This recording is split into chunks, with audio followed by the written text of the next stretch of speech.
رب کی قسم، شاعر کے الفاظ میں خون دل دے کے نکھاریں گے رخے پر کے گلاب، خون دل دے کے نکھاریں گے رخے پر کے گلاب،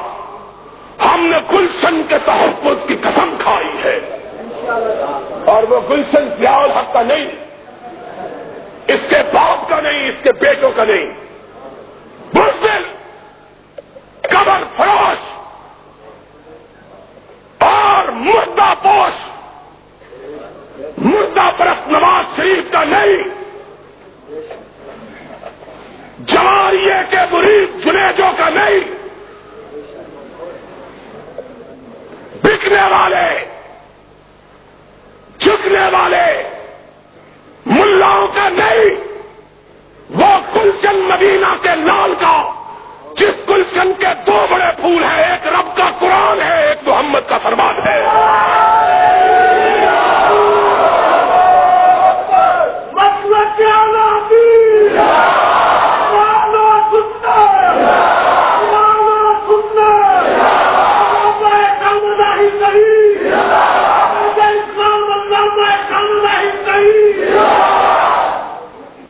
دل و جان نچھاور کرنے کا حوصلہ رکھتا، ہم لوگوں کو جھوٹ نہیں بتلاتے، ہم کھیر کھلانے کے لیے نہیں جائیں گے، ہم ختم پڑھانے کے لیے، جس نے جانا ہے وہ اوروں کے ساتھ چلا جائے، ہم نہ ٹل چومنے والے نہ ہاتھ چومنے والے، بولو ہم نہ ٹل چومنے والے نہ ہاتھ، ہمارے ساتھ جس نے چلنا ہے علامت جھل بصیرت چلے، ہمارا راستہ دو طرف جاتا ہے، منزل ایک ہے، یا سر بلند رکھ کے غازی بن کے جیو یا سر کٹا کے شہید بن کے مرو۔ اسلام کا بے باک پر، اسلام کا بے باک پر،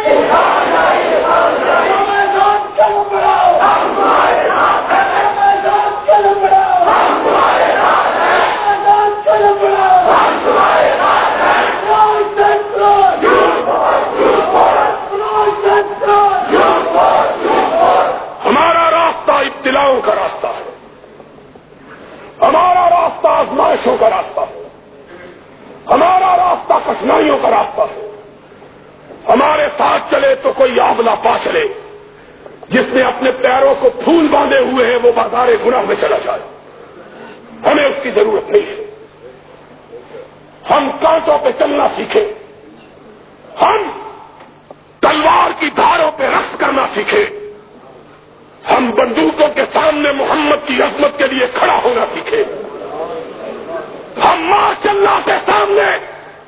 قرآن و سنت کی بالادستے کے لیے سر اٹھا کے جینا سیکھیں، جو سر جھکانا چاہے وہ داتا دربار چلا جائے، ہم کو اس کی ضرورت نہیں ہے، سمجھتے ہو؟ میں صاف بات کہتا ہوں، جس نے جانا ہے سر جھکا کے، پھر وہ اہل حدیثوں کو بدنام نہ کرے۔ شاہ شہید کے پاس قافلہ آزادی کی روانگی کے وقت ایک جوان رانا آیا تھا، اتنا خوبصورت کہ سید احمد شہید کی بارگاہ میں جب وہ پہنچا، اسماعیل شہید کہتے ہیں لوگوں کی نگاہیں اس کے چہرے پہ جم گئی، اتنا خوبصورت چہرہ کبھی نہیں دیکھا، چھوٹا تھا، ابھی اس کو داڑھی بھی نہیں آئی تھی، مونچھوں کے بال بھی نہیں آئے تھے۔ سید احمد شہید نے پوچھا بیٹے کیوں آئے ہو؟ کہا شاہ جی آپ کا ساتھ دینے آیا۔ احمد شہید کی آنکھوں میں آنسو آ گئے، فرمایا بیٹا میرا ساتھ دینے کے لیے آئے ہو، پہلے میرے مسلک کا پتہ ہے، پہلے میری گزرگاہ کا علم ہے، پہلے میری روش کو جانتے ہو؟ کہنے لگا سید کیا ہے؟ فرمایا صبح کو کانٹوں پہ چلنا، رات کو آدھی رات کے بعد جاگنا، صبح کو کانٹوں پہ چلنا، پتھروں پہ چلنا، تلواروں کی چھاؤں میں لڑنا اور رات کو کمر سیدھی کرنے کے لیے سونا نہیں، پچھلے پہر اٹھ کے رب کی بارگاہ میں گر گڑانا، اللہ کی بارگاہ میں سجدے کرنا۔ وہ جوان رو پڑا، کہا شاہ جی یہ باتیں تو ساری میری ماں نے بتلا دی تھی، آپ نے نئی بات کون سی بتلائی ہے؟ یہ ساری باتیں تو میری ماں نے آنے سے پہلے بتلا دی تھی مجھ کو۔ سید احمد نے اس کو یہاں سے پکڑا، دونوں ہاتھوں سے اس کے گالوں کو تھپتھپایا، کہنے لگے بیٹا جہاد کے میدان میں یہ پھول سے گال مرجھا جائیں گے۔ وہ نوجوان تڑپ اٹھا، اس نے کہا شاہ جی میرے گال آمنہ کے لال کے گالوں سے تو بہتر نہیں ہے، میں تو سوچ سمجھ کے آیا ہوں۔ لوگوں آؤ، مجھے تمہاری ضرورت ہے، اپنی ذات کے لیے نہیں، خدا کی قسم ہے، اپنی ذات کے لیے نہیں، اپنے مقاصد کے لیے نہیں، مجھے تمہاری ضرورت ہے رب کی کبریائی کے لیے، محمد کی مصطفائی کے لیے۔